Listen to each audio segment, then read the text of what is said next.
اس پر پوری امت کا اجماع ہے کہ اس سے زیادہ افضل رات پورے سال میں نہیں آتی. سب سے افضل رات ہے لیلۃ القدر, اور لیلۃ القدر کا جو سب سے زیادہ امکان ہوتا ہے وہ 27ویں رات میں. یقین تو نہیں ہے لیکن امکان کے درجے میں سب سے زیادہ امکان ہے 27ویں رات میں.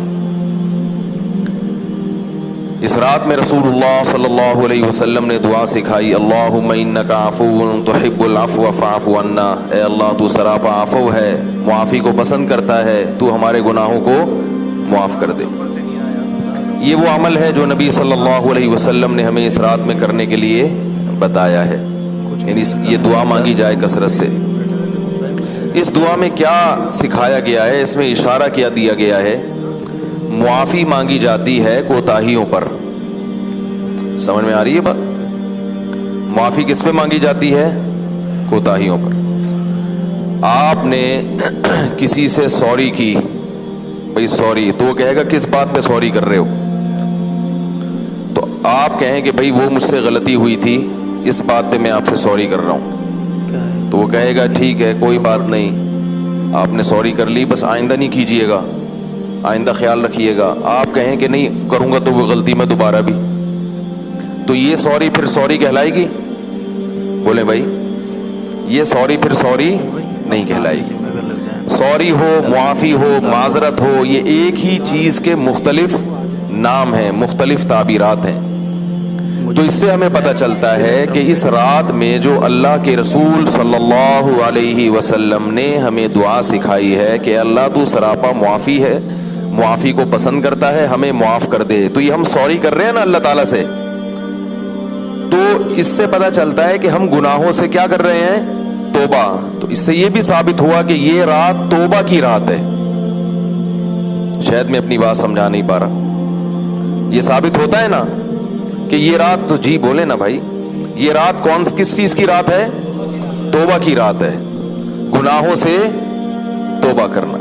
اور توبہ کسے کہتے ہیں؟ پچھلے پر ندامت ہو, اس وقت اس گناہ کو چھوڑ دے اور آئندہ نہ کرنے کا عزم ہو, اس کا نام کیا ہے؟ توبہ. تو اس رات میں اللہ سے گڑ گڑا کے معافی مانگنی چاہیے, اپنے پرانے گناہوں کو یاد کر کر کے رونا چاہیے. اور حدیث میں آتا ہے کہ رونا نہ آئے تو رونے جیسی صورت بنا لو. اپنے گناہوں کو یاد کر کر کے رونا ہے اور اس وقت اس گناہ کو چھوڑ دینا ہے, اور آئندہ کے لیے اللہ سے یہ عزم کرنا ہے کہ اللہ یہ جو ہم نے گناہ کیے ہیں, اے اللہ تو ہمارے ان گناہوں کو معاف کر دے, ہم توبہ کرتے ہیں, آئندہ نہیں کریں گے. میں سمجھا پا رہا ہوں اپنی بات؟ شکر ہے. جی کی آواز سے پتہ چلتا ہے کہ سمجھا پا رہا ہوں کہ نہیں پا رہا سمجھ. تو یہ اس رات کے کرنے کا کام ہے. مسئلہ ہمارے ساتھ یہ ہے کہ ہم اپنی اصلاح کی کوشش نہیں کر رہے. اصلاح کی ڈیفینیشن ہی معلوم نہیں ہے کہ اصلاح کہتے کس کو ہیں. قرآن مجید میں اللہ تعالیٰ نے جو اصلاح کی تعریف کی ہے نا کہ نیک بن جانا یا اصلاح ہو جانا, وہ کیا ہے؟ وہ قرآن نے جو اصول بیان کیا ہے, فرمایا اما من طغى وآثر الحیات الدنیا فإن الجحیم ہی المأوى, کہ جب بھی دنیا اور آخرت کا مقابلہ ہوگا تو جس نے اس موقع پر دنیا کو ترجیح دے دی, یہ ہے سرکش اور یہ ہے اللہ کا نافرمان. کتنا زبردست اصول بیان کیا ہے. یہ نہیں کہا کہ جس نے دنیا کمانے کی کوشش کی یا دنیا کی لذتیں حاصل کرنے کی کوشش کی وہ تباہ ہو گیا, ایسا نہیں ہے. حلال لذتوں پر اللہ کی طرف سے کوئی پابندی, بولو بھائی, نہیں ہے. جائز لذتیں, بعض لذتیں ایسی ہیں کہ اگر وہ لذتوں کے پیچھے آپ چلیں گے تو آخرت آپ سے روٹھ جائے گی, آخرت ضائع ہو جائے گی. ایسے موقع پر ہر وہ لذت, ہر وہ نفس کی خواہش جس کی وجہ سے آخرت کا نقصان ہوتا ہو, اگر آپ اس خواہش کے پیچھے چلیں گے تو قرآن کیا کہہ رہا ہے؟ طغا. یہ کیا ہے؟ سرکش ہے. کہتے ہیں نا طغیانی, طغیانی سے یہ لفظ نکلا ہے طغا, بلکہ طغیانی طغا سے نکلا ہے. یعنی اس نے کیا کی ہے؟ اللہ کی حدود کو, تو طوفان جیسے سرکش ہو جاتا ہے نا, طغیانی مچ جاتی ہے سمندر میں. طغیانی کیا مطلب؟ سمندر اپنی حدود کو توڑ کر آگے نکل گیا تو تباہی پھیلاتا ہے پھر وہ. تو جس نے بھی آخرت پر دنیا کو ترجیح دی, دل کی خواہشات کو لگام دینے کی کوشش نہیں کی. دیکھو دل کی خواہشات کی مثال ایسے ہے جیسے گھوڑا آپ کے ہاتھ میں ہو, اپنی مرضی سے اس کو لے کے جائیں, سواری کا کام کریں, تو یہ گھوڑا آپ کے لیے کیا بن جائے گا؟ بولو بھائی, فائدے مند. اب اللہ یہ نہیں کہہ رہے کہ گھوڑے پہ سواری نہ ہو, سواری کا کام ہی نہ لو, لیکن لگام اپنے ہاتھ میں رکھو, لگام گھوڑے کے ہاتھ میں نہیں آئے. تو اپنی خواہشات پہ کنٹرول کرو کہ کہاں میں نے اپنی خواہشات کی لگام کدھر موڑنی ہے اور کدھر نہیں موڑنی. اس کو ایک طریقے سے لے کے چلو.